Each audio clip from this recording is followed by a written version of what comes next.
Ladies and gentle nerds, welcome here to the August North America Open. My name is Solid Jake, and I'm joined here at the desk by Kubi and Forecourt, and what a first match we just had. You guys were so hype onto that one, I could hear you through the walls, but man, like Ring of Frost, I'm going to go home to Hero League and everyone's just be like, yep, Ring of Frost, and oh, I'm just going to be cursing these guys for days. How could you not get hype about that? We were talking about that during the commercial break. Anytime a team just brings out a new strategy like that, all of a sudden something we haven't seen before and absolutely decimates with it, that is the greatest moment in Heroes of the Storm. Anytime you get to see and witness that stuff unfold right before your eyes, that's what we live for. And that's what might happen here in the next matchup. It's gonna be Kappa Wolves versus Murloc Geniuses. And yesterday we actually saw a hammer played by Kappa Wolves. Hocfoo, the man himself, the master of that hammer. That's right. So I am very, very excited to see that series unfold. But let's talk a little bit about our sponsor giveaway. And just a reminder that we are going to have 10 lucky viewers a chance to win an NVIDIA GeForce GTX 950 graphics card. We gave away 10 during yesterday's broadcast, and we'll be giving away another 10 today. So go to this site. It's esl.gg/AugustNAOpen. So you guys can enter to win. Man, free graphic cards, we got some great sponsors, and now coming into this one, such hype matches. This is the day of days, my friend. Championship Sunday is real. And to continue the dream, we actually have the next draft ready to roll. So let's hop into it here between Kappa Wolves and, of course, Murloc Geniuses. Of course, I put my Murloc voice on. Curse. Murloc Geniuses. Yeah, that's exactly how you're supposed to say that one. But Cursed Hollow.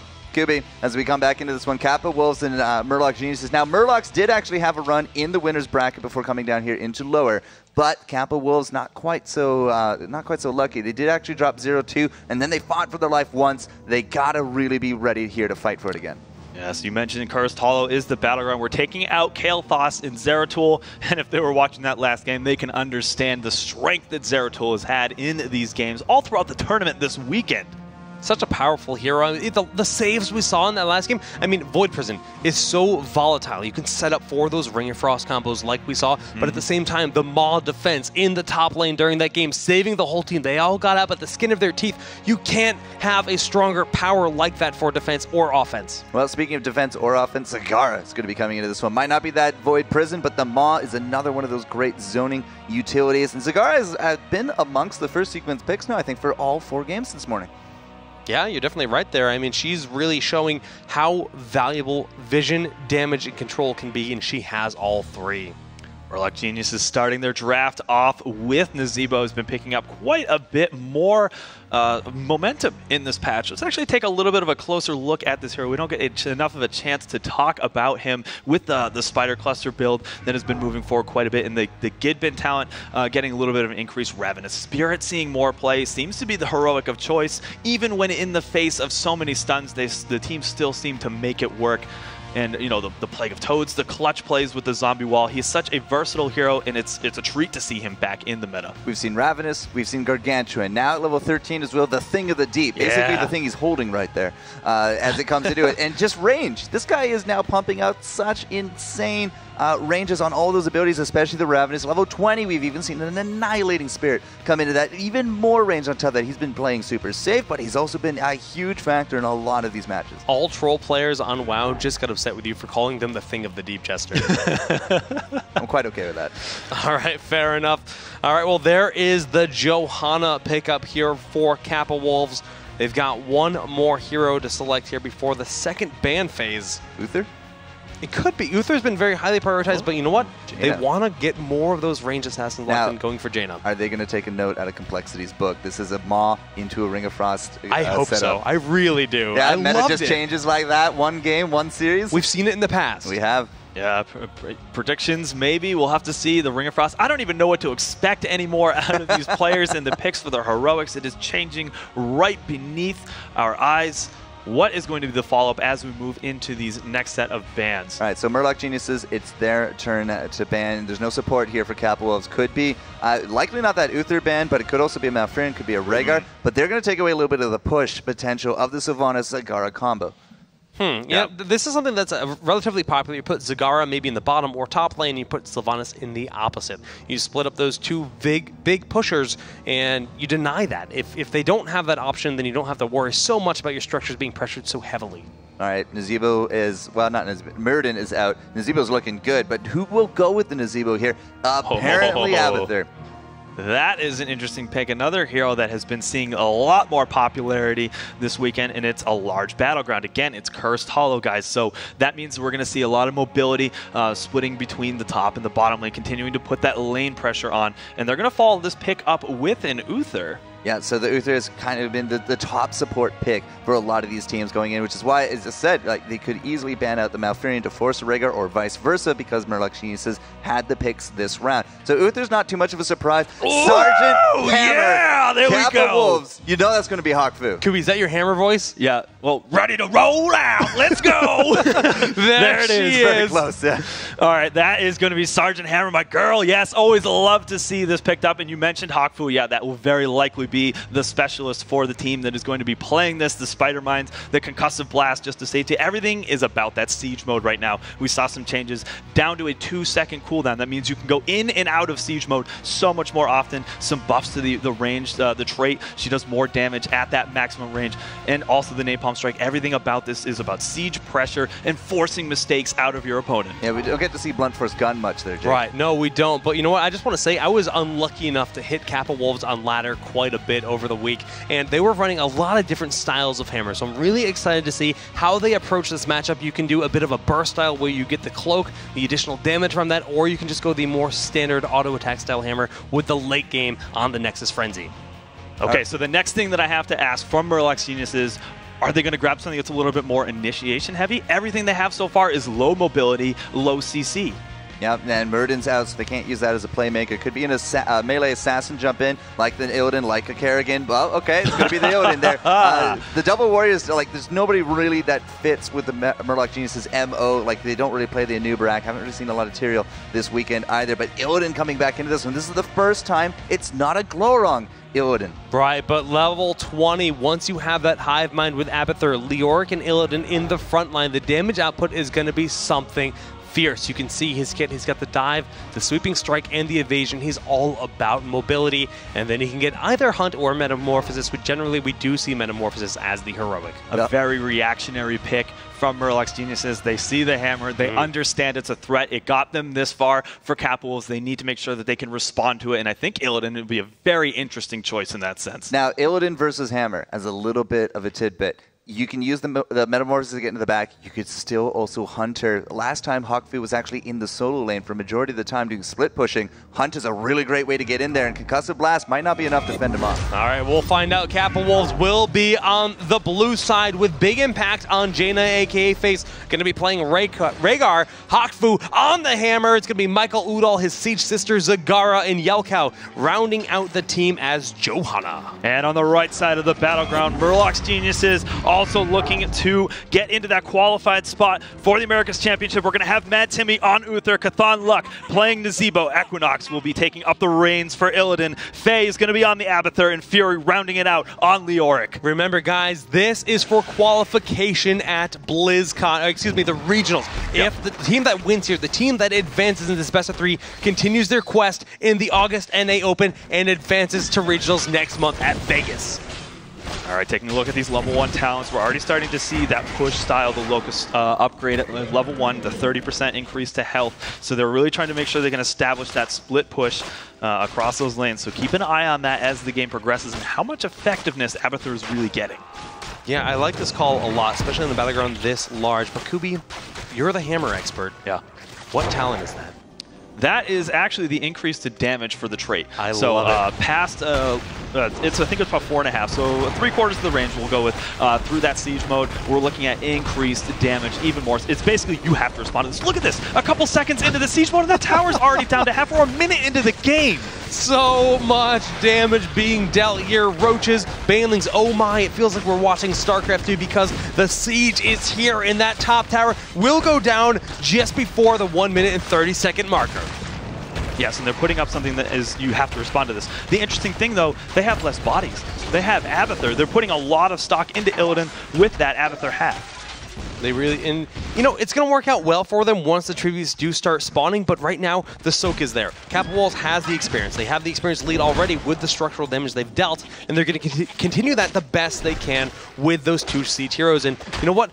We also have Faye, who has to be relatively careful on that Abathur, because if caught out of position, Jaina will blow him up very quickly. For sure, they're setting up for this. We see the zombie wall. Is it going to be effectual? Oh. Yes, they will be able to get Sergeant Hammer out. That's the kind of play that we need to see from Murloc's Geniuses. They have to respond very aggressively to this hammer, make a statement that says, yeah, you want to try to siege up anywhere near our towers, we will punish you every single time. Yeah, beautiful zombie wall there from Nazeebo, getting the first takedown of the game, trying to even out the experience a little bit, but definitely still in favor of Kappa Wolves. First tribute here in 5 seconds. The Abathur Split Soak about to show its power.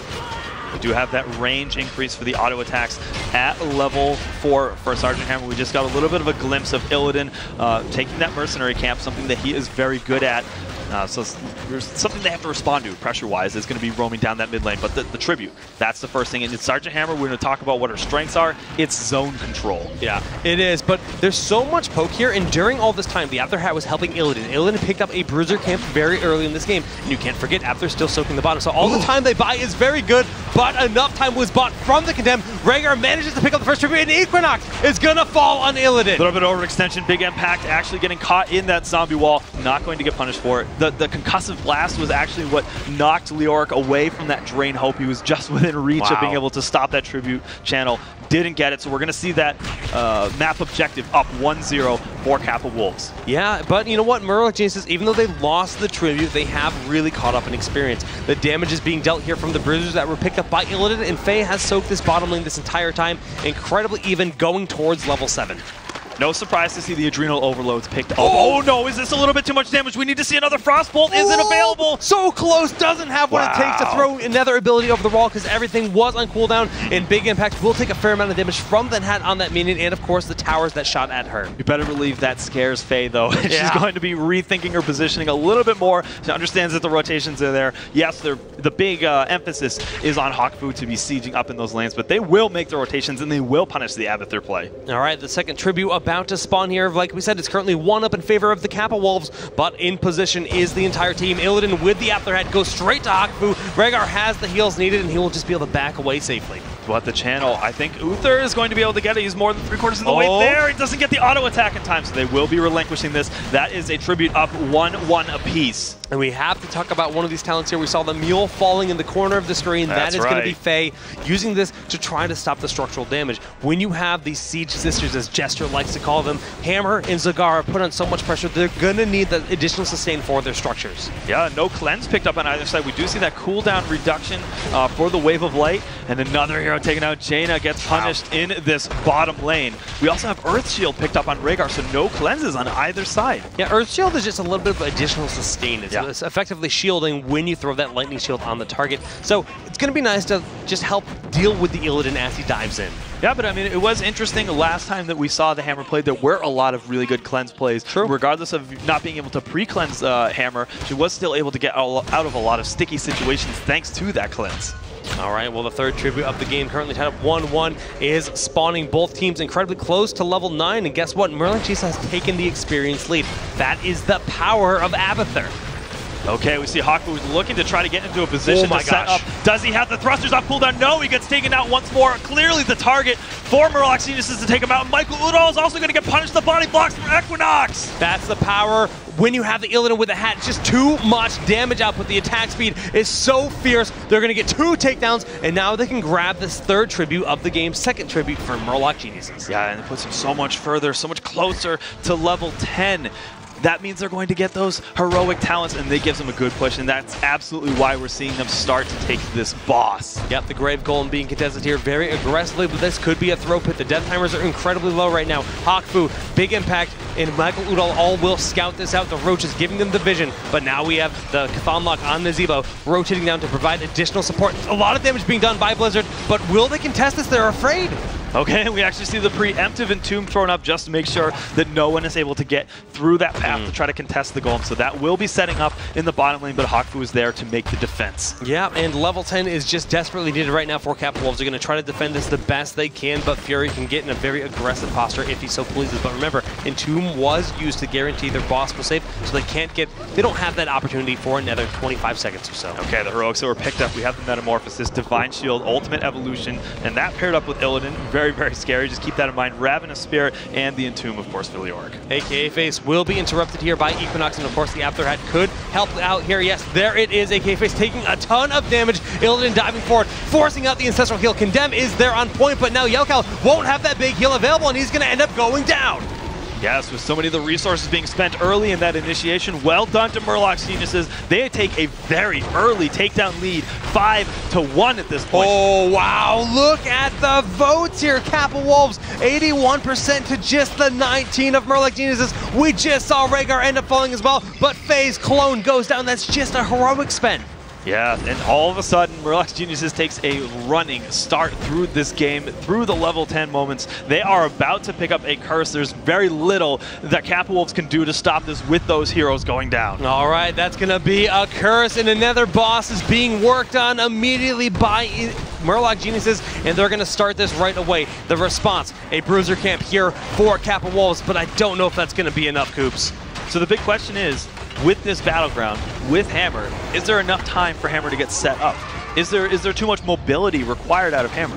That's what honestly, it feels like is one of the problems right now. Back in the day when Hammer was in the meta as a competitive hero, this was one of the weaker battlegrounds because of that. She has no mount. She has to spend her one mobility use, thrusters, to travel between lanes for each and every tribute. And it's very hard to have to do that, but that's a beautiful wall going down the Entomb, getting YELKAO, but the Ancestral connects at the last possible moment. But is it enough? It looks as though he will be taking enough damage. No, the concussive blast from Hocfoo is going to be able to get him out of harm's way. What a clutch save. Heroic for heroic. No harm, no foul, but the curse continues, and the boss is wailing away at the top fort. Yeah, that's the big story, and that they were able to take out that top fort still with full HP, considering that the structures are not firing back. The minion health is set to 1 during this curse. It's a big deal in terms of that defense.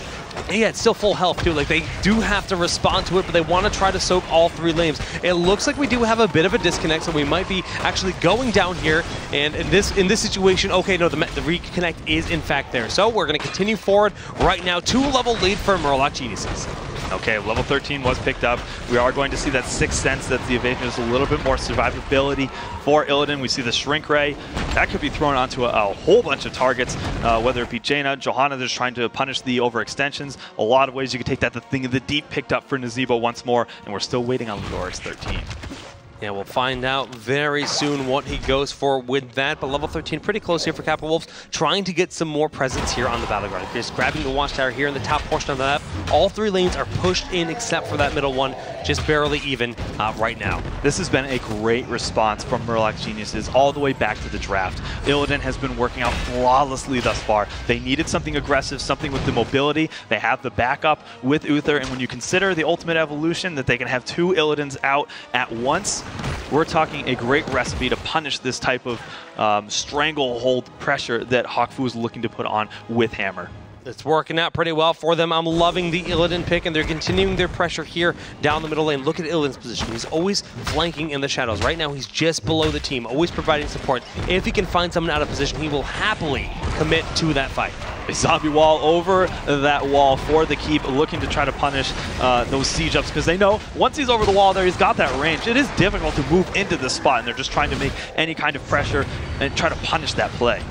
Yeah, and wow, this is such a tight spot for Kappa Wolves. Their mercenary camps constantly pushing in. We have Giants in the bottom lane. Abathur has those locusts, and he can throw the hat anywhere on the battleground. Not only does that push the lanes out, but it soaks the experience. And that's why they're so far ahead. Level 16 about to be reached by Murloc Geniuses. And another tribute is popping up. This is something that Kappa Wolves really needs to try to get in on. But they can't. They need that objective. Something to get them back on the battleground, but the control that Murloc Geniuses has been putting forward, the threat of Illidan just always being in the way between what they need, it has just been, it's it's terrifying. Yeah, without that talent, they just can't commit to these fights. They're constantly running away, it seems. This is akin to that game number 2 in the first series where Complexity was always in the backline, afraid of Cognitive because of that level advantage in the melee assassin power.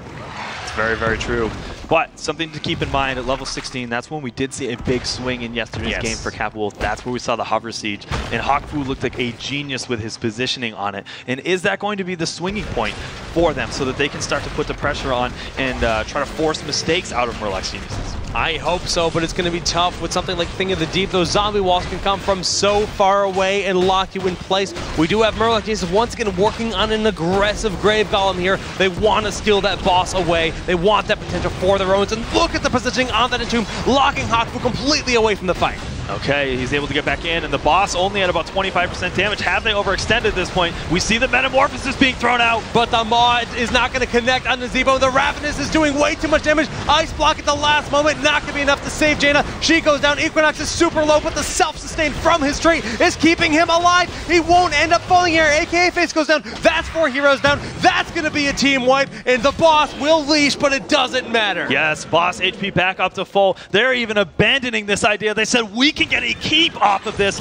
They still have 15 seconds before the majority of the members are back up, and I think that this is the right call. Kubi, Abathur is everywhere, going for the tribute right now while they pressure this keep. That's going to put them 2-1 even further. That's going to be the 5th tribute of the game in favor of Murloc Geniuses, and the keep has gone down.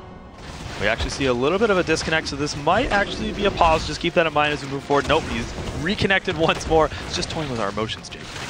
I know, right? madtimmy just wants to keep us on our toes. Like, oh yeah, we're just going to disconnect and make this a 4v5. Not today. The Illidan is already starting on the boss. The boss has been cleaned up in the bottom by Kappa Wolves because it was never actually picked up. That's right. It looks as though they're shifting their focus to the upper right side of the map. And keep this in mind, we're starting to move to that point where Abathur gets to be super effective. We already have that keep out in the middle lane, but rotations to put some more pressure on the top and bottom keeps at this point. We have both of the Locust upgrades at 13 and 16. It is going to play a huge part in that. Yeah, and there is the boss. All right, but like you said, they're so close. They just need to play safe. They need to collect these mercenary camps, get the experience, soak the lanes, and get to level 16. Then they're going to look for a fight before level 20 is reached by Murloc Geniuses because, again, Storm Talents, it's a big advantage to have. Taking more aggressive mercenary camps. Murloc Geniuses, they just feel completely confident with their positioning, trading out the bosses, but they know they're going to get so much more out of this. Probably looking to trade a fort for a keep if things are going their way, and they are looking to pressure. And look how quickly Abathur responded to that bottom golem. He has that split, so potentially he has not only all the locusts and the mines he's throwing down, but he has the mule to heal the structures, so they don't have to think about it whatsoever, and this boss has already made it through the wall of Kappa Wolves. That's right, and they have a giant to back this up as well. About a quarter of HP left, but with the full team, they're ready to go to continue to put that pressure on. They want to get this keep at Hocfoo with that hover siege mode. That's a curse. The Abathur was able to pick it up. That's just going to be so much pressure on the battleground right now. The boss barely making it through this last tower will end up falling as it reaches the wall, and the curse is going to really put a tight position here for Kappa Wolves. Yeah, props to Murloc Geniuses for making full use of the Abathur position. We talked about how that split push pressure would be so effective in this game. We are seeing exactly that, taking the tributes, pushing down these lanes, soaking. They have a 3-level lead right now. Like, all of that is thanks to Abathur for sure, and they're playing so well with it, making sure that they're always across the map from where that push is. A decisive game number 1 we're seeing out of Murlocs right now. They can feel this victory. They want it so bad. This might only be game number 1, but the momentum can really carry you through a series. And after, look how red the map is right now. They're taking everything. Yes, and keep in mind that having that 1-game advantage moving into the rest of this series is going to be a huge deal. Either of these teams can qualify for the America's champion, and having that advantage is so important. All right, well, we can see the curse will end up expiring after not a whole lot was done, and levels 20 was picked up. That's the story here. Look at those talents. Hardened Shield. We do have Divine Shield, Bolt, and of course the upgrade for the heroic here on Abathur. Yeah, we also have the upgrade, Bulwark of Light that increases the Divine Shield potential from Uther. Evolutionary Link is so much more impactful just to have that pulsing damage for the clone as well. Crazy. Yeah, and wow, 2 keeps down. They're going to have these bruisers in the middle lane wailing away. They're just slowly but surely tightening the grip on this noose that exists on Kappa Wolves. Continuing to push forward, like you mentioned, it's kind of almost a reverse of what we would have expected to see out of Kappa Wolves, but they are on the defense, trying to make the most out of that hammer pick. Getting to level 20 will help a lot, as I would expect to see that Nexus Frenzy so they can increase the range, the auto attack speed. The question is, will they even get there? Yeah, I don't know, Kubi. The constant pressure in all three lanes is making this tough. They're never leaving this top lane. They're just continuing to make sure they can throw any damage whatsoever. Even if it's just the spiders, Nazeebo can throw that wood thing of the deep from so very far away, it's going to do permanent damage to their structures.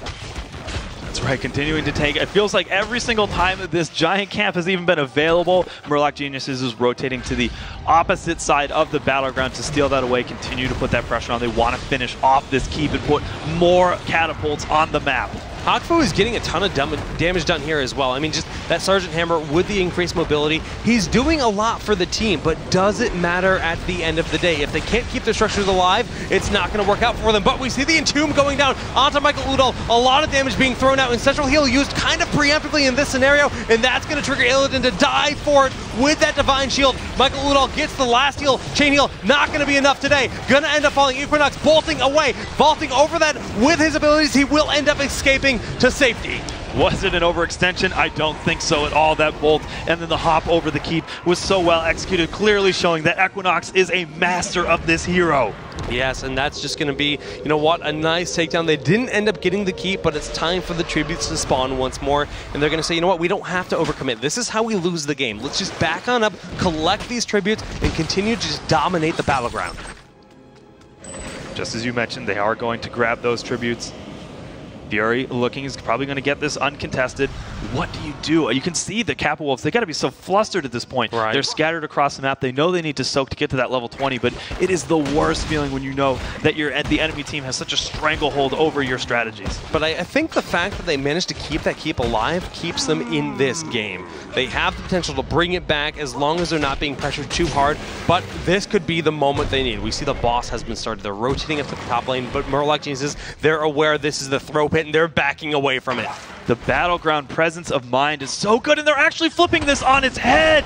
All right, but the Entomb goes down. The Blizzard doing massive damage. Hammer in a great spot, but Illidan is immediately on the case. The Water Elemental trying to provide the peel they need. Ancestral Heal there in time to keep Johanna standing, and Hammer does back away. Very low. The heals are there in time, and that's going to be the takedown on the clone. Okay, but they started to flip this around. It looks as though Hammer is going to end up falling. Equinox is getting so much work done. He does end up falling at the last moment. The clone is already out. A trade 1-for-1, but no, hold on a second. Leoric gets taken out thanks to a great maw. Suddenly in late game, with those level 20 Storm Talents, Kappa Wolves is able to fight back. They're starting on the boss, but this might be too risky. The damage output that exists on Nazeebo is incredibly fierce. Now, Ravenous Spirit is on cooldown, but look how low they are. Big impact. One more hit would kill him. The Spider's chasing on in. He's just going to barely survive. Those mines, they're everywhere. One step and it could be lights out. Yeah, they have to be very careful with that positioning. Even YELKAO, I'm scared for him. Those Spiders, I think that's actually going to be enough to take YELKAO out. He pops the trait. Iron Skin. Is it going to be enough? I think so. Oh, he's so low on Johanna, down to a sliver of health. Did manage surviving from the Spiders just barely. Bottom keep has gone down from this Abathur presence, and they had to concede the tribute. Now it's 2-1 in favor of Murloc Geniuses. Kappa Wolves was so close to being back into this. There's that Nexus Frenzy we were talking about. More mobility for those backline targets so they can get out of the way of Illidan. Really showed to have a lot of value in that last fight. Rhaegar with the rewind. That's even more burst healing, and also the indestructible. This gives a lot more potential to Kappa Wolves, and we saw the semblance of a turnaround. Can they continue to ride this forward to turn this game around? It's going to be so hard, Kubi. The top keep is their only keep remaining. It's about to be pressured by a boss. We do see the team here of Kappa Wolves. They're working on a boss of their own, but that's only going to buy them a bit of breathing room. Yes, trading out these bosses actually is going to be about of a trade in both hands, but if we can have all of the keeps down from Murloc Geniuses, I think that's going to give even more pressure, considering Abathur compounded on top of that. Such a scary spot once more for Kappa Wolves. And the next tribute isn't too far away. That would grant a curse to Murloc Geniuses. There it is, spawning in just 12 seconds. Abathur could easily float down there while they keep the rest of the team forced in their base, defending this boss. This is the boss marching in. That is the gloom and doom. That is Murloc Geniuses looking to try to finish this game out. If they catch one person out of position, then that could be a huge mistake, ending game number 1 for Murloc Geniuses. The Abathur clone expires, putting Abathur back in the bottom. That's going to grant them a curse. The boss still at 50% of its health. The curse about to be picked up, should be active here, and the damage is going thrown out onto the core. Massive damage output. I think they have it, Kubi. I think so too. We see the Ravenous Spirit in the backline as well. Illidan just dancing all over this core. I think that they're going to have it. They're down to 50%. They've already lost Uther as well, but keep in mind that redemption. No, he has the Bulwark of Light. That's right. He's going to be out, but it's down to 20% already. I think that they have enough damage. All right, that's going to be game number 1. Murloc Geniuses starts it off like a ball of fire, defeating Kappa Wolves in this best of 3 series. Of course, they can still bring it back, but you know what? They looked so incredibly strong there. Like, in comparison, the late game, sure, Kappa Wolves, they were starting to kind of bring it back, but Murloc Geniuses, the early game, the decisiveness, the utility of that Abathur, dominating the battleground, it was all there. Yeah, and as much as I love Hammer, the response play was there, even in the draft. So excited to see that type of reactionary move, and we know that that is what Murloc Geniuses is known for, having that adaptability. Now, I said this back at the draft a little bit. With that Illidan as the last pick, I don't think there was a better last pick for Murloc Geniuses than that one. And Equinox really showing his grits right there. And let's talk a little bit about why I think it's so good. We're going to jump into a little bit of a replay earlier on. This was down during the boss at level 14, in around the level 16 mark. And, well, there's a few things going on here. And we're going to get to the big crescendo at the end of it. But Hocfoo, off to the left. He's nowhere near his team, guys. Like, the rest of the team is sort of over in this area. What a great Entomb coming out from Fury. It really does set up very nicely because they are able to get the positioning that they need. If we advance a little bit farther, we'll show that the positioning comes to great fruition. Because not only is Equinox now disengaging out of the boss, so is Fury there with that Wraith Walk. But look what CauthonLuck is. Here comes a big Ravenous. It's going to be landing more or less about here. And that's a great option for hitting on Michaeludall. What else is going on? We have the big Metamorphosis. This is giving the position, extra temporary hit points, and attack speed there to that Illidan, and the clone. This is a big triple threat right here. This literally becomes the big corridor of death. And as we advance it through, you're going to see that because it's Zagara, because it's Sergeant Hammer, we have no lockdown for these body blocks. We have no lockdown for these double Illidans coming into this. And the rest of the team with that Ravenous, the big heals into the back, there's nowhere to go for Kappa Wolves. And they are just melting. There's nothing to stop out the Illidans. The Sergeant Hammer has no innate escapes. Neither does that Zagara. Neither does the Johanna. She might be unstoppable, but she can't go through bodies. And because that last pick just controlled so many team fights like that, Equinox, Faye, the whole team came together, and that is why you can't just blindly take Sergeant Hammer into the battlefield. And in that instance, you could really see how powerful the trait of Illidan is. With the Abathur hat, his self-sustain was incredible. He would not die no matter what they did. They had so many great setups for that, and that was just a great example of just completely well-executed team fights over and over again that did a lot throughout that game. But we're actually going to tease game number 2 so you guys can see what's going to be coming up next. Is Kappa Wolves going to be able to bring it back? We're going to take a look at what Murloc Geniuses have to say about their team strengths. madtimmy, who anyone who's been watching the comp scene for a while knows, he pretty much revolutionized certain supports like Rhaegar back in the day. CauthonLuck has really good Zagaras. If we can get Zagara and just get some early game advantage, I feel like we win a lot of our games. Fury, who is one of the best tank players. He really likes playing hard engaged tanks. One of our key players is Equinox on his Kerrigan. My role for Murloc is the flex player and shot caller. It makes it so we can play our aggressive style that we enjoy. And so we have a little bit of a different dynamic there where our tank player is the follower instead of the leader, so it makes our engages and our team comps a little bit different. And it's just something that I think we've grown really strong to.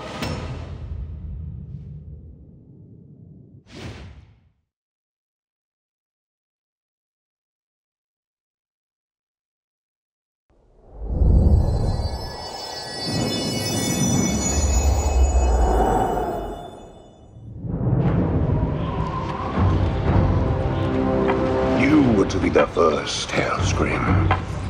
You were destined to be my greatest champion, and instead, you chose this. You have no vision. Behold, what a true seat of power demands.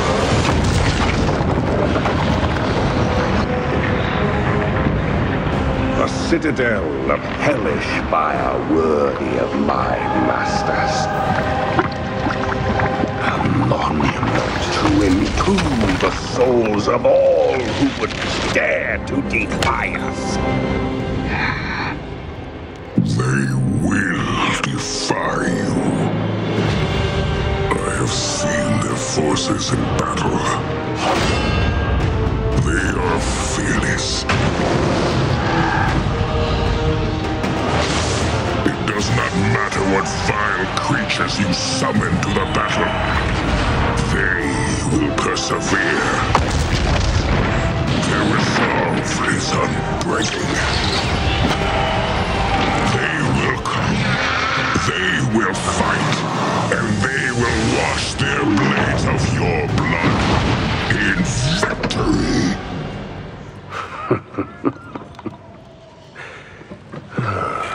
Fight if you must, Hellscream. It is no matter. In the end, we all serve the Legion.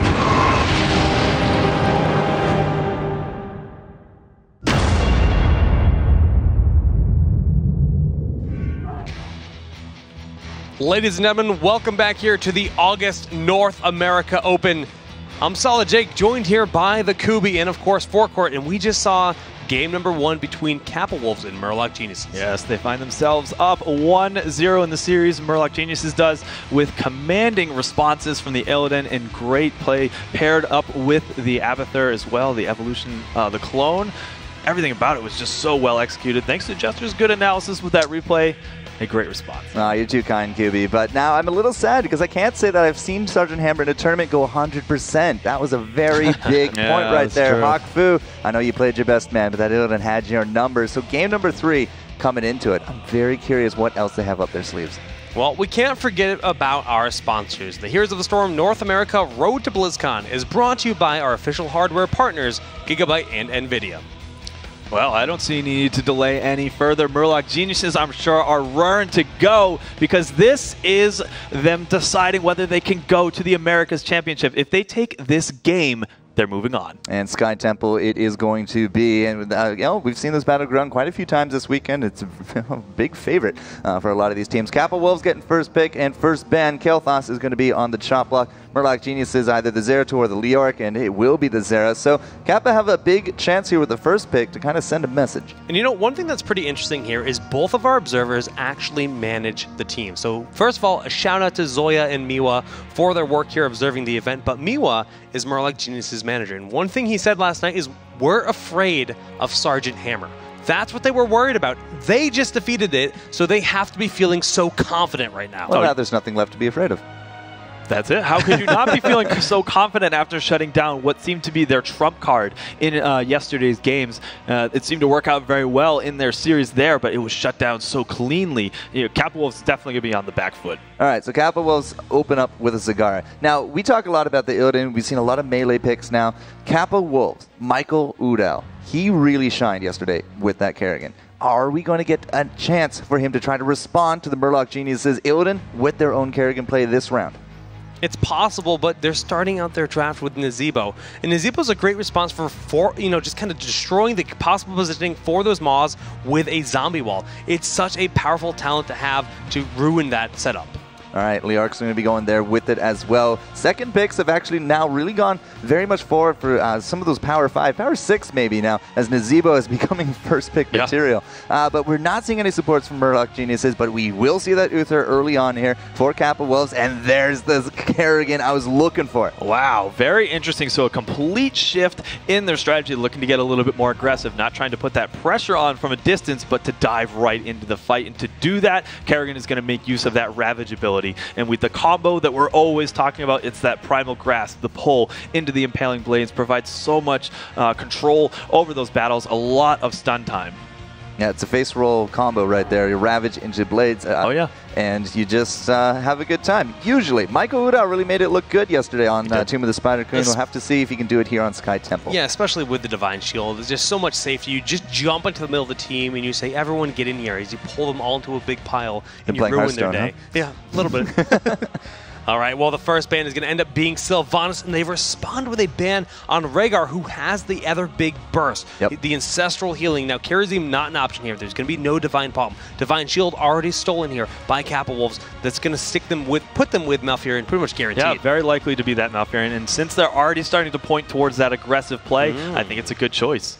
Yeah, we're going to need a little bit of disengage, I feel, here from Murloc Geniuses. And Tyrande, well, you can use her for offense or defense, a little bit of extra healing to come into it to help out that Malfurion. It will be a bigger burst of heal coming out with her Light of a Loon. She can also take that Mule, which means we might actually see the Malfurion with Rampant Regrowth. The other big pickup of Tyrande here is just the Denial, because she pairs so well with Kerrigan. So you want to just remove that from them, but at the same time, they gave up Muradin. And Muradin Kerrigan equally as formidable.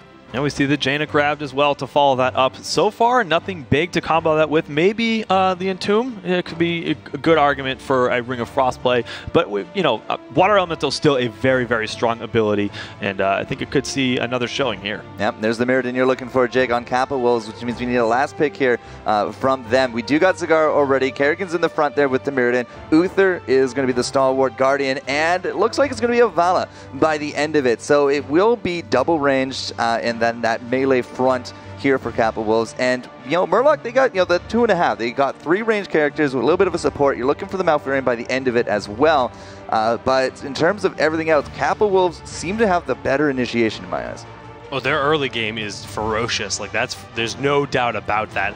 But Murloc Geniuses, they have a very powerful late game. The power of that Ravenous Spirit. I mean, what's the response? Murder can, maybe Dwarf Toss over the wall, throw that Stormbolt out. There's a lot of stuns if they can get to Nazeebo, and Malfurion will try to use those roots to keep the Nazeebo nice and safe. That's right. Well, I'd say taking a look at both of these drafts, I do like what Kappa Wolves has put on the table. I'm always going to be rooting for that Kerrigan because it has been providing some very explosive gameplay. And the teams that have been running it, I'm thinking back to Cognitive's game number 2, it looked really strong. All right, so will Michaeludall lead the team in that early game for a snowball? Will Murloc Geniuses be able to defeat that, play to the map a little bit? It's going to be dicey either way. 1-1, stakes are high. The stakes certainly are here, guys. This is it. The team that advances in this best-of-3 series will, in fact, qualify for the regionals here in North America. That's $100,000 at a live event in Las Vegas, California. The dream to play on a stage like that. None of these teams have experienced that in Heroes of the Storm because the game is so young. That's right. We don't have that LAN experience for some of these teams, and it's going to be an incredible qualifier, no doubt. But without any further ado, we do have game number 2 between Kappa Wolves and Murloc Geniuses. Big Impact will be playing as Vala. It's going to be Uther, played by Akaface, Hocfoo on Zagara, Michaeludall playing Kerrigan, and YELKAO on Muradin, rounding up the team of Kappa Wolves. Okay, and over on the right side of the map for Murloc Geniuses, like we said, this is their chance to qualify with one more victory. madtimmy is going to be on the Malfurion, CauthonLuck once more on the Nazeebo. Equinox will be playing Tyrande, Faye on the Jaina, and rounding it out, we have Fury playing Leoric. The stakes are quite high here. One more game will seal the deal for Murloc's Geniuses. They're anxious for the victory for sure, but Kappa Wolves, they can still turn things around. It's only the second game, and they have a chance to continue their dreams of playing at BlizzCon or even just regionals. Okay, some interesting talents being picked up. We see that Big Impact is looking to start a multi-shot build with that range increase, and we also have the increased damage for the Impaling Blades on Kerrigan, so really starting to channel into that burst damage. Yeah, this is definitely an early game composition. The amount of lockdown and just aggression they have available with those two heroes, Kerrigan and Muradin, is really quite devastating. But Nazeebo, Tyrande, Jaina, they're all just going to have to play passively, staying safe towards their wall exactly like we see right now.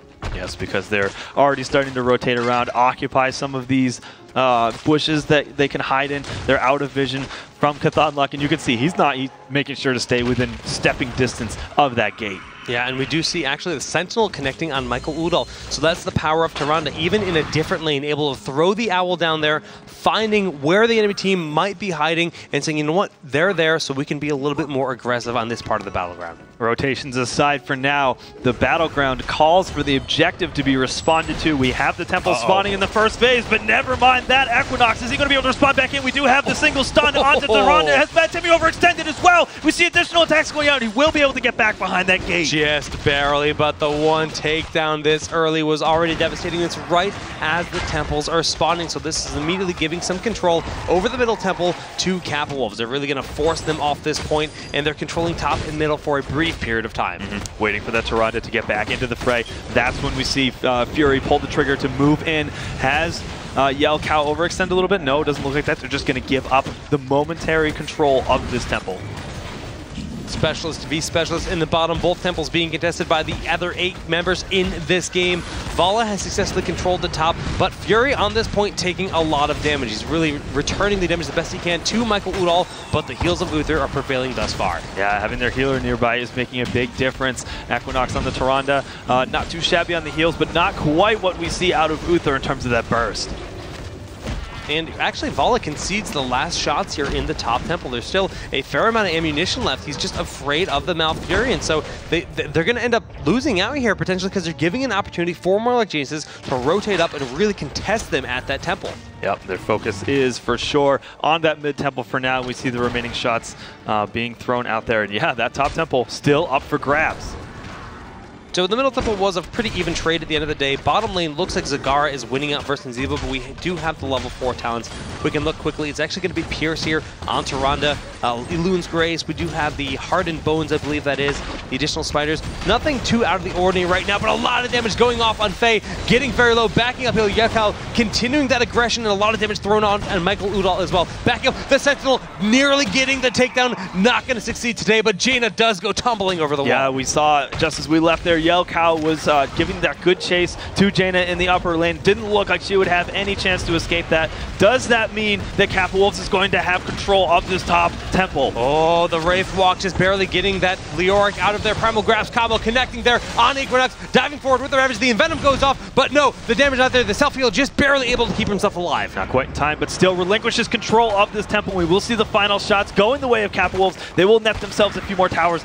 Meanwhile, in the bottom lane, Hocfoo is getting a lot of work done, but now is under a lot of pressure for CauthonLuck. I don't think he's going to be able to get out of here. The remaining auto attacks punish Zagara's overextension. Yeah, the additional movement speed on the creep is nice, but it doesn't help if you're being hit by a Frost Mage, slowing you constantly. Right now, temples were traded out relatively evenly, all things considered. Level 7 about to be reached by both teams. Yes, very, very close still, considering how many of the temple shots were relinquished to the Kappa Wolves. And with that, we actually see the assimilation upgrade. That is the trait for Kerrigan. That is 100% increased HP regen and mana regen as well. And we're actually seeing cleanse picked up by both supports in this game. That's the power of the stuns, the roots, all the lockdown in this battleground. They're really respecting that threat and the combos that exist on each team. Absolutely. Okay, so moving forward, mercenary camps being picked up. Keep in mind the timing for when we're going to see that next set of temples just a little bit after that 5-minute mark. So they're trying to make sure they have those distractions present on the map so they can take full advantage of occupying. The longer they stall out that temple, the more work they're getting done in the top lane. Yeah, there's a lot of damage down here. We do see YELKAO diving forward, the stun from Uther onto CauthonLuck, just barely not getting the takedown, and then turning around, it's Murden that ends up falling here. Nice response here by Murloc-Geniuses. And I'm sure just as soon as that is done, we are going to see those temples popping up in just a little bit. So they are really establishing their presence in this bottom lane for that reason.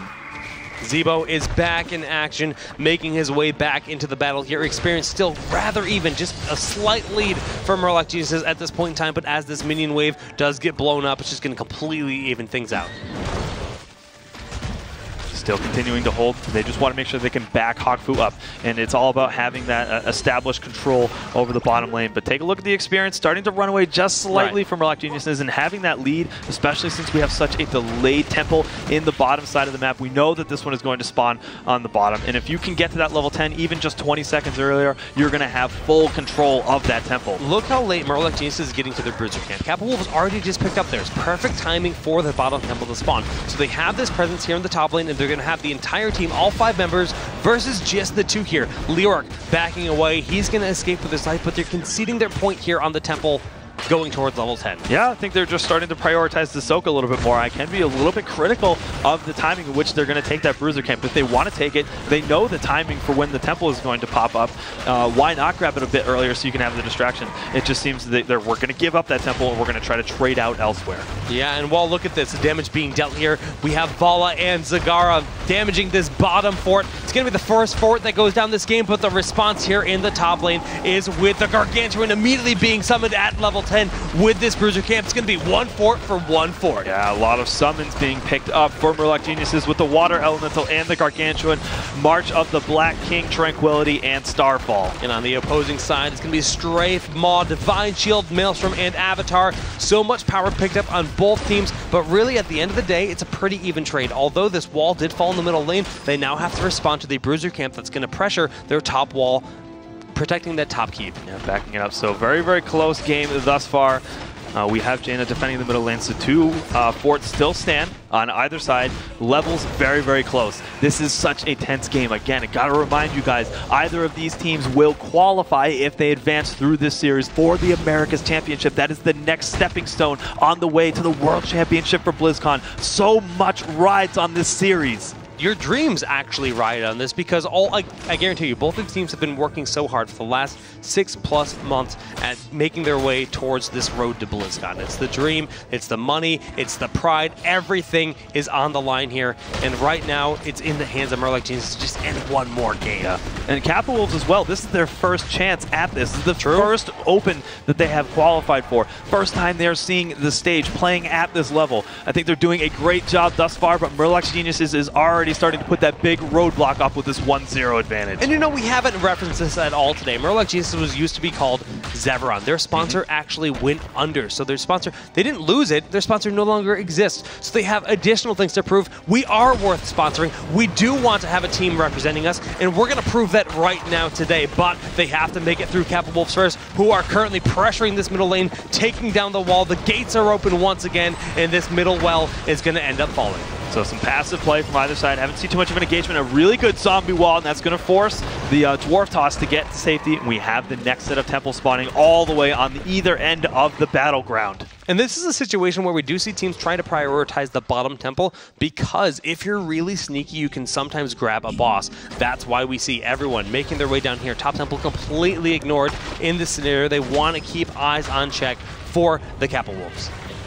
I think both teams, you can understand that they respect each other's potential. The aggressive potential for Kappa Wolves with the combination of heroes they have, they're setting themselves up right next to the boss, or they're at least trying to bait the enemy team down for that. But we're seeing, again, we're seeing such passive play because so much does ride on this, and they're just respecting each other. They understand, at least from the side of Murloc Geniuses, they know they have to be safe, at least until they can get to that later game. Just look how spread out they are. This is why the boss is being picked up. They know that Jaina's on the temple, because as long as there are shots going off, that means they have presence there. The boss is almost taken out here. Now, Fury, sure, he can sit on the point for a little while, but Jaina has so much ground to cover before she's able to take part in this battle. The boss goes down. Fury using the Wraith Walk to get on the point, but the Maw is buying so much time. The boss will be picked up successfully by Kappa Wolves, but they're all way too low. Jaina entering the battle. The damage is going off. CauthonLuck, one more heal. No, just barely staying alive, and that's going to be a dead Kerrigan. Murden falls as well. A 2-3 for nothing in favor of Murloc Geniuses. Uther was picked off, so while they were able to get the boss, is it worth it? We see Fury going down, looking to continue to punish this. Big Impact gets taken out as well. That's 4 heroes down for Murloc Geniuses. What are they going to do with it? They might need to send some heroes back to defend. They can continue to take some more map pressure,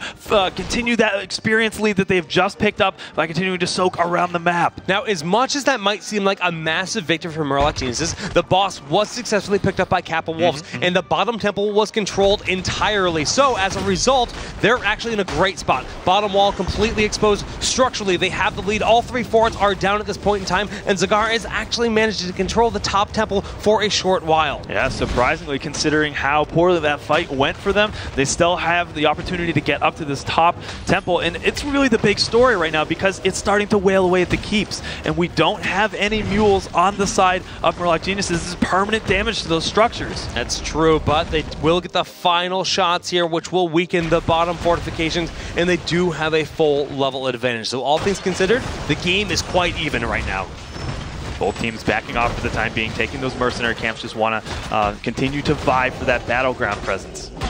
And this Bruiser camp will be picked up. Just going to be a rotation of all the objectives. They have to wait a full 2 minutes after that top temple did expire with its shot. So around the 13-minute marker is when we'll see more temples in play. We'll look at this aggressive positioning. Dwarf Toss in. The Stormbolt not going to go out from YELKAO. He respects the positioning on the enemy team. Jake, I gotta ask you, I'm not sure that Kappa Wolves has put on enough aggressive presence with the composition that they have. We expected a lot out of Kerrigan, really hyping that up before the match starts. It's an explosive playstyle. I don't think they've done enough of this. What do you think? I have to agree with you. QB level 16 has just been reached here by Murloc Geniuses, and this is when things start to get really scary. The leaping spiders, the amount of poke, the sustained damage they have in the burst of Jaina, plus Tyrande. Oh, they even went for Ranger here. So this is a scenario where the range damage output is disgusting for Murloc Geniuses. Yeah, we have the numbing blast as well, so that is an additional route, more lockdown just to try to control Kerrigan because she needs to have that positioning as she leaps into those fights. All right, well, right now it's just going to be them cleaning up the mercenary camps that were collected across the battleground. Top Bruiser's going to end up falling giant. 2 giants here in the bottom, currently being cleaned up by Kappa Wolves. And again, around that 13-minute marker is when we're going to see the next spawn of these temples. That's when the action will resume between these teams. Kappa Wolves playing a good bit passive. They want to hit that level 16. They will have it in time to contest this bottom temple. So while it feels as though Murloc Geniuses has been doing a great job battling back against Kappa Wolves, defending against the aggressive play, the structures tell a different story. The fact that this temple is going to do a lot to wail away at that bottom keep, which has already been under siege from that boss that you guys remember was taken just a little bit earlier. Right, but the big win here for Kappa Wolves is they just hit 16, so they have those talents in their pockets now, ready for this battle. Yes, they'll be down a level, but we can see the benediction. We do see the increased damage there on Kerrigan, the stone form for Muradin, double Mutalisk, and of course, actually going for the stone skin for Vala. Yeah, also, yes, we have that increased range, something that we saw from Michaeludall the last time he was on Kerrigan, getting that radius increase on the Impale. Seems to be a stylistic choice, but it worked out well for him last time. Yeah, so far so good. Fury getting the heals. They have the scouting drone just revealing anyone in the bush, making sure they're safe to enter there. And the spiders are actually chasing Hocfoo back, conceding their position on this run. Wow, the Pierce goes out. The Sentinel not going to be able to get the takedown, and the Maw completely whiffs. Yeah, nobody anywhere nearby to try to pick that up. Just going for that zone control, but it's not going to be successful. They're trying to dive back in. The stun, the pull. The beautiful dodge there, though. Kerrigan hits nothing. Ice block keeping Malfurion alive. The Tranquility persisting with those heals. Vala is already down. Jaina so very low, but way in the back line, running away from that Mutalisk. Will be able to survive. YELKAO not so lucky. The Frostbolt from the Water Elemental just barely getting the takedown, and they have to concede the rest of the shrine here in the bottom lane. Jake, the big story about that battle was the level advantage, and Tranquility really showing that it was just about completely nullifying that Maelstrom from Kerrigan. So while they were expecting to go in and get a huge amount of shields, damage done, it just was not enough. You nerds might be wrong here, because we can see Kappa Wolves are the favorite, but Murloc Geniuses are on the course for a potential 2-0 victory. Use the hashtag HeroesWC, and of course the team that you would like to see advance if you would like to partake in these polls. But man, that is actually quite polarized. Yeah, it definitely is. I like what you did there with that pun. That was very well done. Polarized. Oh, got it. All right, we've been pretty good all day. We'll keep it to that. All right, level and a half lead all of a sudden has been picked up for Murloc Geniuses. So what was an incredibly close game, like you were mentioning, they have all of a sudden evened out the structural advantage, which is now tied up. So from this point forward, they're so close to the Storm talents too. It's going to be a race. Kappa Wolves is feeling that pressure. They have to make some kind of commitment soon. Like a near 2-level deficit right now for them, but Equinox gets pulled in from the combo. That's what they need to make happen here with the Kerrigan. One takedown is all they're going to get, but still, that's a statement. They're saying if you step 1 foot out of line, we will snap back, and that is what's going to help them stay in this match. That's the aggressive play we were looking to see earlier on in the game. What are they going to do with this advantage? We see them huddled around the boss, likely the advantage that they've been afforded for this. You think that it's a little bit too much, Jake? It's such a risk no matter how you look at it. The heroics are all off right now. Even if it's a 4v5, they're going to take a lot of damage from this boss. The positioning is quite scary. Leora can really sit on that point for a fair amount of time, but they're going aggressively forward. We do see that forced ice block out of Malfurion to try to stay alive here, but no, not going to happen today. He ends up going down. That's going to be 2-0. 3 heroes down on the side, only losing Muradin for Kappa Wolves, and Kerrigan continuing her torment towards them, but the zombie wall in a great position here. CauthonLuck might actually get away. That was actually a fantastic disengage. He ice blocked in the middle middle of the combo before the pole was able to link into the stun. He threw down a defensive zombie wall behind it, but still, we have to look at the reality of the situation. 3 heroes were picked off very quickly, but still, they have just the Giants pushing down. They didn't take the boss. I think this actually might be worth it. Losing a few heroes there, that's rough, but they did stop the boss, and they don't have to respond to the boss for the next few seconds during this temple. Only 15 seconds till Malfurion is back alive. They can definitely put a bit of positioning here on at least one of the temples that are active out of the 2. Yeah, I can agree with that, mainly because, as well, we're only about a third of a level off from those Storm Talents, which is going to be a big power swing. They basically just stalled out the situation that was on the battleground. They did, and since there is no bottom temple, that's the one weak keep here for Murloc. They don't really have to worry about that too much. They have a little bit of a larger window, and they even picked up the Giants here to push out the bottom lane, and level 20 about to be hit. Okay, we see that Sentinel being thrown out, just trying to get a good grasp on the situation. How many heroes for Kappa Wolves are populated on that temple? We can see them positioning. Are they going to make their move in with these Storm Talents? I think this might be the time. Well, the final shots have been picked up here, so the middle temple will end up expiring. No keeps have fallen at this point in time. Actually, no, they left the final shots. How generous of them, just giving that over to Murloc Geniuses, and now we're going to have a fight over the... But no, they're actually conceding this. They're worried about level 20. Winter Mute was picked up for Jaina, ability we almost never see. That is very confident play. Almost every Jaina grabs the mobility of both of the Storm at that point in time, so really curious to see that in action. Winter Mute will actually make the Frost Elemental replicate the abilities cast by Jaina, so you can shoot out double Storm Bolts, you can cross the streams even. Always a scary thought, never cross the streams. And they are going to move in to take the boss. Kappa Wolves is trying to take this, and is there going to be a response? They're occupied in the top temple, so what seems to be a reverse of the situation before. Doing a lot of damage with Ranger. That level 16 talent, but the damage is being dealt. The boss should end up going down, so they can't steal it here. Faye all alone, throwing out the damage with her Water Ellie. That's a heroic spend, doing actually nothing right now. But the occupation of this top temple, are they going to be able to get a keep out of it? No, I don't think so. Quite close. Again, there are no mules on either side. It is permanent damage, but is it worth giving up a boss? I don't know, Kubi. It's hard to say. Kappa Wolves have put themselves very much back in this game. They picked up level 20. The triple bolt redemption and hardened shield on Murden have been picked up in this bottom keep. They need to defend it the best they can right now. Yes, a big defense is needed, but they have to be careful. Kappa Wolves, if they overextend a little bit, YELKAO taking quite a bit of damage.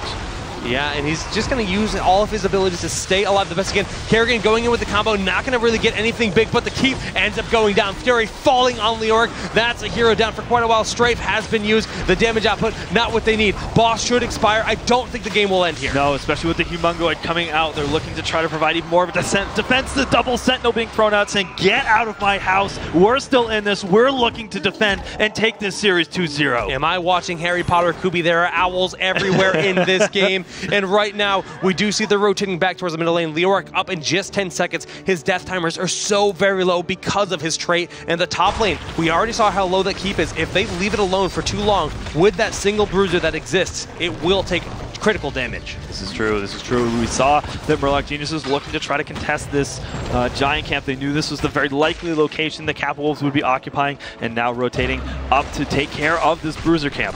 So tense, so critical right now. Any team can win this. Yes, the keep is down in the bottom lane, but we mentioned this. The top keep is very, very low. If there's a very convincing team fight from Murloc Geniuses, they can swing this around. Wow, that Sentinel is starting to do a lot of damage. Tyrande really padding her numbers, and that's 2 keeps spawning here in both the top and middle. Now, if Murloc Geniuses manage to grab the top one, that keep will fall very quickly. Yes. So we should see Kappa Wolves trying to put some extra pressure here in the top lane.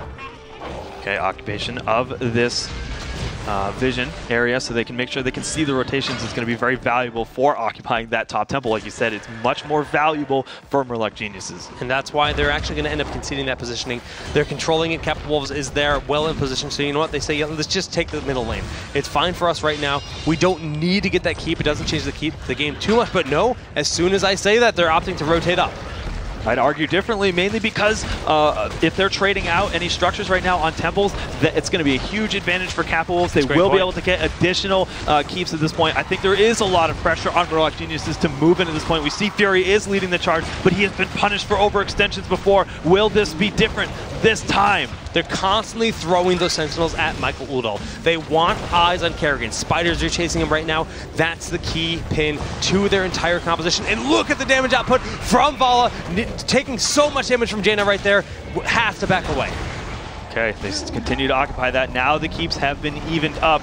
The final shots of that temple will go mid, not anywhere near being able to take out this keep. Such a close game right now. Yeah, but the middle keep is quite low for Murloc. Geniuses. They have to force them off this point very quickly. Kerrigan flanking from the top lane. Michaeludall dives in, gets the combo, but no, it's not enough. The heals are there. Tranquility will be used to keep the team alive. Fury is too far for the heals in this point in time, and likely going to end up falling, but the March is healing him so much. Kappa Wolf is being forced away. Murloc Geniuses backing them off. 2 heroes have fallen. Kerrigan and Vala, the key pins for damage. YELKAO is super low. The rain from the Blizzard takes out Uther. The shield thrown out to try to buy some time, but no, the Sentinel hitting once, not getting the takedown. We don't see the rewind being used, but I think that this could be the March moving in. They already have the keep taken out. A very good fight from Fury this time, making sure that he can overextend but also survive using the March of the Black King. They're looking to take this keep out. I don't think they're actually going to go in to try to finish this. Yeah, just get the keep and back up. It's too risky in this situation. I don't disagree with this play. They can still sit on the temple. It's sitting at about 70% of the ammo, but you know what? They're going to continue to utilize this window in which they don't have a full team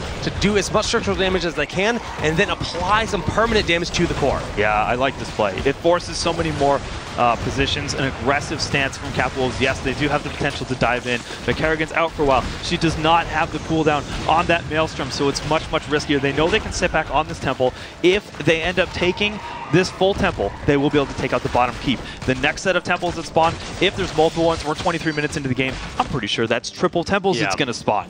And that would pretty much end the game if they can hold 2 in that scenario. It's going to be very hard to do. They have to get there first. Right now, everyone is back alive from Kappa Wolves, and they're all beelining to this middle temple to contest it. Well, a lot of damage thrown out onto Fury. He's using the Wraith Walk. Will he get away? Just barely. Kerrigan bolting in, getting the Primal Grass. That's a kill. We see the Ice Block used here, but the Stormbolt has been held onto. Another takedown on Nazeebo. Beautiful plays. Maw whiffing entirely, hitting nothing. The Strafe doing so much damage to Faye. They could actually turn the game completely right now. But does it matter, Jake? There's still just a few shots left on that temple. It's not enough to take down the core. A full temple can finish the game at this point, but all of a sudden a great turnaround from Kappa Wolves. It's so even right now where they're going for the boss.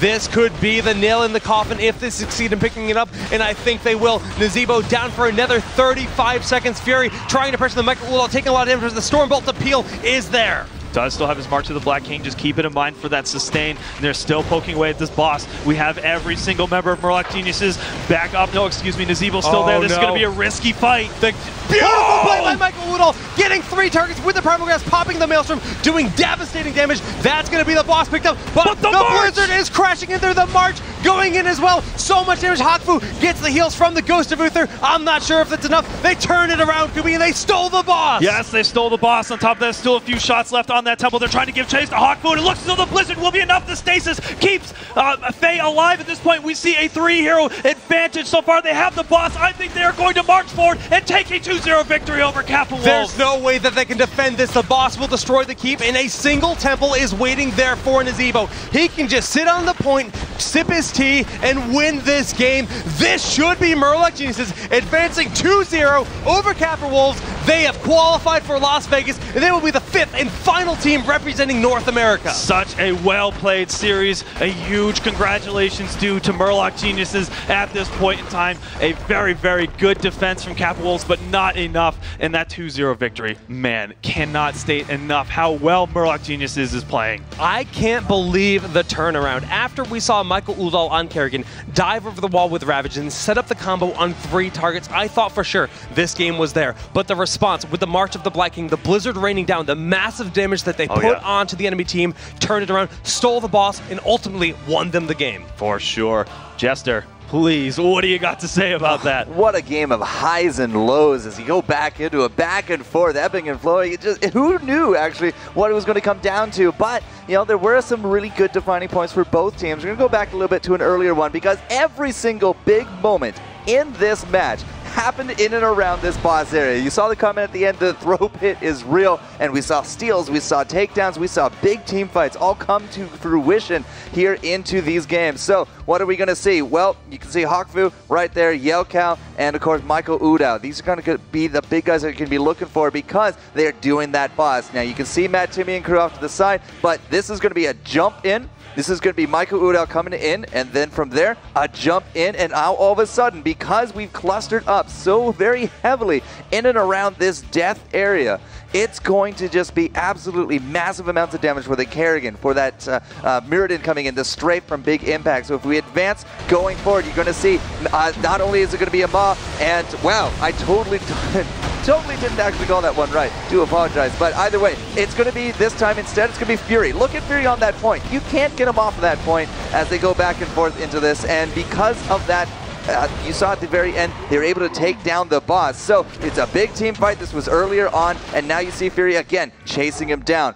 I totally thought that was a different point in time, but the big thing for Murloc Geniuses is those big points. You can't force them off of it, and that is a huge strength of Leoric. We've seen it not only this game, but previous matchups there as well, and almost every single defining point was in and around that throw pit, as they call it. For sure. I think, honestly, whether that game was lost or won by Murloc Geniuses, we could say it was Fury that was making those plays at the end. The boss steal was for sure that March was giving him so much HP back, but there were times where he was overextending as well, so a lot was riding on that play, but very well done at the end. But you really cannot discredit the play from Kappa Wolves. They played formidably in that matchup.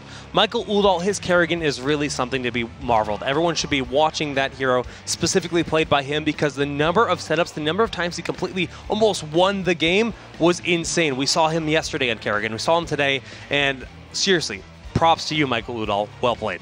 Yes. Very close to an MVP status right there. I mean, that's what I was looking for in the draft. I said, all right, they could even bring out this Kerrigan. Michaeludall's really well known for it. He played at Dorm, he played it here. And I got to say, I mean, yes, he made those plays. Again, as well, though, their support player had Shrink Ray. And I don't know how many times I looked at a lot of these team fights. Leoric, Black March, instantly Shrink Red. That's just a huge damage nerf right there to the March of the Black Kings. The only thing you can do to it, but it was always on point. Yeah, it's the power of the support players. I mean, those talents can do so much. We talked about Cleanse being a very impactful thing for a very long time, but Shrink Ray has the exact same kind of power. Sure, it does. But this means that we have crowned the two next teams that will be moving on to the Americas Championship. That will be Murloc Geniuses and Complexity. So well done to those guys. See you guys in Vegas. Well, you know what? Murloc Geniuses, again, just played so well. We're going to throw you guys more clips of this because it's just like, we got to celebrate this. They're moving on. This was later on into the game, level 21, 22 coming into it, and geez, I mean, look at YELKAO. He goes in invulnerable Kerrigan on top of that as well, but it's into the back. Val is going to drop. You see the counter Maw, unfortunately, just not really hitting the mark. It only took down the water elemental, and now you see the resurgence forward. Murloc Genius is just really pushing up that pressure. YELKAO into the top. Hocfoo has to blink out into the bottom. Akaface even gets taken down by the Blizzard, and then, of course, the game-winning play right here as well. Murloc Genius is, again, on this point. Look at Fury in his positioning. He's not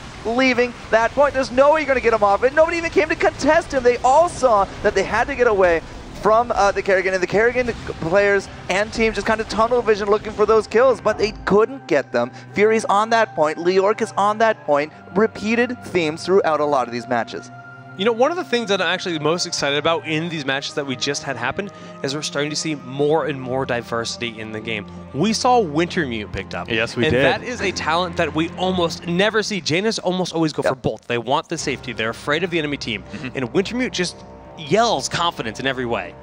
It's very, very good points. It's so cool to see some of this variation in the talents that are being picked up. So we talked about the fact that these teams are now moving on to the Americas Championship, but we're not done yet. This is moving on to get that big piece of the prize pool. And we talked about, you know, the teams, they're not satisfied. They want to win this event. I have no doubt that is the same for Murloc Geniuses. And speaking of Murloc Geniuses, we actually have a special interview set up with CauthonLuck from the team. Welcome, my friend, and congratulations on the win. Thanks, Jake. So, Kauthon, you've been around for a very long time in the hero scene. Actually, you have a background in StarCraft on top of it. But to qualify for an event of this caliber, how much does it mean to you? This was huge, man. It was everything we've been practicing for the last month. We had such a disappointing performance in the July qualifier, and we just wanted to come back hard, show the teams that knocked us out last time what we could really do. Now, you guys are in a bit of a unique position. You had a sponsor called Zevron. The sponsor actually folded and is no more. How much did this change the mentality? Was there even more pressure on you guys going into this event? Nope, didn't bother us at all. We play the game for ourselves with the competition. We like to compete. Having a sponsor or not, it's irrelevant. Well, I just want to put it out there. Murloc Geniuses is available to sponsor. So that's on the table. You guys plays admirably. So looking into this new meta, you guys have always thrived on the new patches, and we've seen new things left and right out of many teams in this event. Do you have more that you're hiding from us?